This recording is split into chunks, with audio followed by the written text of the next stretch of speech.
আসসালামু আলাইকুম। সংবাদে আপনাদের সবাইকে স্বাগতম জানাচ্ছি আমি নুসরাত। শুরুতেই সংবাদ শিরোনাম। যুদ্ধবন্ধে নতুন শর্ত দিল ইরান, যা বলল যুক্তরাষ্ট্র। ইসরায়েলে একযোগে রকেট ও ড্রোন হামলা হিজবুল্লাহর। ইরানের হয়ে মার্কিন ঘাঁটিতে নজরদারি করছে রাশিয়া, দাবি জেলেনস্কির। যুক্তরাষ্ট্র ও ইসরায়েলি হামলা যেভাবে ইরানকে আরও শক্তিশালী করে তুলছে। দর্শক, এতক্ষণ শুনছিলেন সংবাদ শিরোনাম। এখন বিস্তারিত। আপনি যদি ইসরায়েলের ধ্বংস চেয়ে থাকেন তাহলে চ্যানেলটি সাবস্ক্রাইব করে দিবেন এবং ভিডিওতে লাইক করে আপনার মূল্যবান মতামত কমেন্টে লিখে জানিয়ে দিবেন। এখন বিস্তারিত। যুক্তরাষ্ট্র ও ইসরায়েলের সঙ্গে চলমান যুদ্ধ বন্ধে এবার নতুন এক শর্ত জুড়ে দিয়েছে ইরান।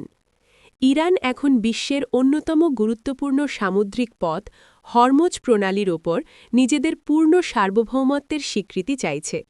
একই সঙ্গে এই নৌপথ ব্যবহার করা জাহাজগুলো থেকে নিয়মিত টোল আদায়ের পরিকল্পনা করছে। টোল থেকে বছরে কয়েক শত কোটি ডলার আয় হতে পারে। তবে ইরানের এমন পরিকল্পনা নিয়ে চরম উদ্বেগ প্রকাশ করেছে যুক্তরাষ্ট্র। বিশ্বের মোট জ্বালানি তেল ও তরলীকৃত প্রাকৃতিক গ্যাসের এলএনজির প্রায় ১/৫ এই জলপথ দিয়ে পরিবহন করা হয়। দীর্ঘদিন ধরেই ইরান এ পথকে তাদের সবচেয়ে শক্তিশালী ভূ-রাজনৈতিক অস্ত্র হিসেবে ব্যবহার করে আসছে। যুদ্ধের কারণে হরমুজ প্রণালী দিয়ে জাহাজ চলাচল বিঘ্নিত হওয়ায় বিশ্ব বাণিজ্যে ব্যাপক অস্থিরতা তৈরি হয়েছে। এমন পরিস্থিতিতে বিশ্ব অর্থনীতিকে নিয়ন্ত্রণের কৌশল হিসেবে প্রণালীটির পূর্ণ নিয়ন্ত্রণ চাইছে ইরান। ব্লুমবার্গ ইকোনমিক্সের মধ্যপ্রাচ্য বিষয়ক প্রধান দিনা এসফানদিয়ারি বলেন, বিশ্ব অর্থনীতিকে জিম্মি করা যে কত সহজ ও সস্তা তা ইরান এবার ভালোভাবেই বুঝতে পেরেছে। আয়ের নতুন উৎস হিসেবে তারা এখন একে কাজে লাগাতে চাচ্ছে। মার্কিন পররাষ্ট্রমন্ত্রী মার্কো রুবিও এই পদক্ষেপকে অবৈধ ও বিপজ্জনক বলে আখ্যা দিয়ে হুঁশিয়ারি দিয়েছেন। তার মতে, আন্তর্জাতিক জলপথে এমন খবরদারি কোনোভাবেই গ্রহণযোগ্য নয় এবং বিশ্ববাসীকে এই পদক্ষেপের বিরুদ্ধে রুখে দাঁড়াতে হবে।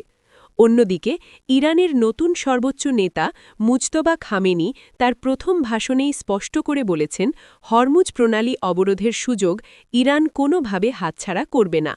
বিশ্লেষকদের মতে, ইরান যদি সত্যিই টোল আদায় শুরু করতে পারে তবে তাদের মাসিক আয় মিশরের সুয়েজ খালকেও ছাড়িয়ে যেতে পারে। সিএনএনের এক প্রতিবেদনে বলা হয়েছে, প্রতিদিন এ পথ দিয়ে যাওয়া প্রতিটি বড় ট্যাঙ্কার থেকে ২০ লাখ ডলার ফি নিতে পারলে ইরানের মাসে আয় হবে ৮০ কোটি ডলারেরও বেশি। অবশ্য আন্তর্জাতিক সমুদ্র আইন বিশেষজ্ঞ জেমস ক্রাস্কা বলছেন, আন্তর্জাতিক জলপথে টোল আদায়ের এ দাবির কোনো আইনি ভিত্তি নেই। তবে এরই মধ্যে কিছু জাহাজ নিরাপদ পারাপারের জন্য ইরানকে গোপনে মোটা অঙ্কের অর্থ দিচ্ছে বলে গুঞ্জন উঠেছে, যা এই সংকটকে আরও ঘনীভূত করছে। ইসরায়েলের উত্তরাঞ্চলে রকেট ও ড্রোন হামলার দাবি করেছে লেবাননের সশস্ত্র গোষ্ঠী হিজবুল্লাহ। লেবানন থেকে ছোড়া এসব রকেটের কারণে আজ রোববার ২৯ মার্চ ভোর থেকে উত্তর ইসরায়েলের বিভিন্ন এলাকায় সাইরেন বেজে ওঠে। এ ঘটনায় হিজবুল্লাহ একাধিক বিবৃতি দিয়ে তাদের হামলার লক্ষ্যবস্তু সম্পর্কে বিস্তারিত জানিয়েছে। খবর আল জাজিরার। তাদের দাবি অনুযায়ী স্থানীয় সময় ভোর ৫টার দিকে তারা মেতুলা শহরে রকেট হামলা চালায়। এরপর সকাল ৬:২০ স্টুলা গ্রামেও রকেট নিক্ষেপ করা হয়। হিজবুল্লাহ আরও জানায়, তারা অধিকৃত গোলান মালভূমির রাউইয়া সামরিক ঘাঁটিতে ড্রোন হামলা চালিয়েছে। পাশাপাশি সকাল ৬:২৫ গাজার গ্রামের একটি স্থাপনাকেও লক্ষ্য করে রকেট ছোড়া হয়। ইউক্রেনের প্রেসিডেন্ট ভলোদিমির জেলেনস্কি দাবি করেছেন, রাশিয়া মধ্যপ্রাচ্য ও উপসাগরীয় অঞ্চলে যুক্তরাষ্ট্র ও তার মিত্রদের সামরিক ঘাঁটিগুলোর ওপর নজরদারি চালিয়েছে এমন গোয়েন্দা তথ্য তাদের কাছে রয়েছে। সামাজিক যোগাযোগ মাধ্যম টেলিগ্রামে দেওয়া এক পোস্টে তিনি জানান, চলতি সপ্তাহে অন্তত ৭টি স্থানে নজরদারি বা ছবি তোলা হয়েছে। এর মধ্যে রয়েছে কুয়েত, সৌদি আরব, তুরস্ক ও কাতারের বিভিন্ন ঘাঁটি, পাশাপাশি ভারত মহাসাগরের দিয়েগো গার্সিয়ায় অবস্থিত যুক্তরাষ্ট্র-যুক্তরাজ্যের যৌথ ঘাঁটি। জেলেনস্কি ইঙ্গিত দেন, এই কার্যক্রম বৃহত্তর ভূ-রাজনৈতিক উত্তেজনার সঙ্গে সম্পর্কিত হতে পারে। তিনি রাশিয়ার ওপর আরোপিত নিষেধাজ্ঞা শিথিল করার প্রচেষ্টাও প্রশ্নবিদ্ধ করেন। প্রসঙ্গত এই সপ্তাহে জেলেন্সকি সংযুক্ত আরব আমিরাত ও কাতার সফর করেন। সেখানে তিনি ইরানের সম্ভাব্য হামলা মোকাবিলায় ইউক্রেনের যুদ্ধ পরীক্ষিত ড্রোন প্রযুক্তি সহায়তা হিসেবে দেওয়ার প্রস্তাব দেন। এছাড়া সৌদি আরব ও কাতারের সঙ্গে 10 বছরের নিরাপত্তা চুক্তিও স্বাক্ষর করেন তিনি। মার্কিন ও ইসরায়েলি হামলায় ইরানের সর্বোচ্চ নেতা আয়াতুল্লাহ আলী খামেনির মৃত্যুর পর মধ্যপ্রাচ্যের পরিস্থিতি এক জটিল মোড় নিয়েছে। আপাতদৃষ্টিতে এই যুদ্ধকে সামরিক কৌশল, ক্ষেপণাস্ত্র সক্ষমতা বা পারমাণবিক ঝুঁকির মানদণ্ডে বিচার করা হলেও এর গভীরে রয়েছে শিয়া রাজনৈতিক ধর্মতত্ত্বের এক শক্তিশালী আখ্যান। নর্থ ইস্ট ইউনিভার্সিটি লন্ডনের দর্শনের সহকারী অধ্যাপক হুসেইন দাবাগের মতে বাহ্যিক এই চরম আঘাত ইরানকে দুর্বল করার পরিবর্তে দেশটির অভ্যন্তরীণ সংহতিকে আরও দৃঢ় করছে। ইরানের শাসন ব্যবস্থা কেবল একটি আমলাতান্ত্রিক রাষ্ট্র নয়, বরং এটি শাহাদাত বা আত্মত্যাগের আদর্শের ওপর প্রতিষ্ঠিত একটি নৈতিক প্রকল্প। ঐতিহাসিক কারবালার প্রান্তরে ইমাম হুসেনের আত্মত্যাগের যে স্মৃতি শিয়া চেতনায় অমলিন, বর্তমান যুদ্ধকে সেই একই ন্যায় বনাম অন্যায়ের লড়াই হিসেবে তুলে ধরছে তেহরান। সর্বোচ্চ নেতার মৃত্যুর পর রাতভর রাষ্ট্রীয় শোকানুষ্ঠান এবং বাসিজ বাহিনীর মতো অর্ধাসামরিক গোষ্ঠীর সদস্যদের আমৃত্যু লড়াইয়ের শপথ প্রমাণ করে যে এই যুদ্ধ এখন কেবল অস্ত্রের নয়, বরং আদর্শিক টিকে থাকার লড়াইয়ে পরিণত হয়েছে।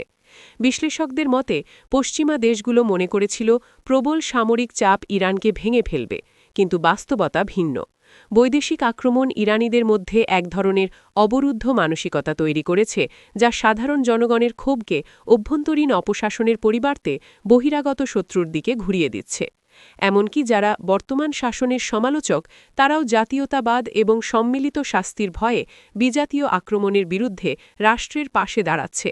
ফলে ইরান এখন একটি দীর্ঘস্থায়ী ক্ষয়িষ্ণু যুদ্ধের কৌশল গ্রহণ করেছে, যার লক্ষ্য হল নিজেদের ধ্বংসের বিনিময় হলেও শত্রুর রাজনৈতিক ধৈর্য পরীক্ষা করা। মার্কিন প্রেসিডেন্ট ডোনাল্ড ট্রাম্পের শর্তহীন আত্মসমর্পণের দাবি এই সংকটকে আরও উস্কে দিয়েছে। এটি ইরানকে এমন একটি শত্রুর ছবি আঁকতে সাহায্য করে যা তাদের চিরাচরিত সাম্রাজ্যবাদ বিরোধী আখ্যানকে বৈধতা দেয়। সামরিকভাবে অবকাঠামো বা সেনাপতি হারালেও রাজনৈতিক ধর্মতাত্ত্বিক দিক থেকে ইরান শাহাদাতের নতুন ভাষা খুঁজে পাচ্ছে। এই যুদ্ধের ট্র্যাজেডি হল বাইরে থেকে যত বেশি আঘাত করা হচ্ছে, ইরানের ভেতরে সেই মিথ বা আদর্শিক ভিত্তি তত বেশি শক্তিশালী হচ্ছে। শেষ পর্যন্ত এই যুদ্ধ ইরানের বস্তুগত ভিত্তি দুর্বল করলেও এর আদর্শিক টিকে থাকার গল্পকে দীর্ঘজীবী করতে পারে। আপনি যদি আমাদের চ্যানেলে নতুন হয়ে থাকেন, তাহলে চ্যানেলটি সাবস্ক্রাইব করে দিন।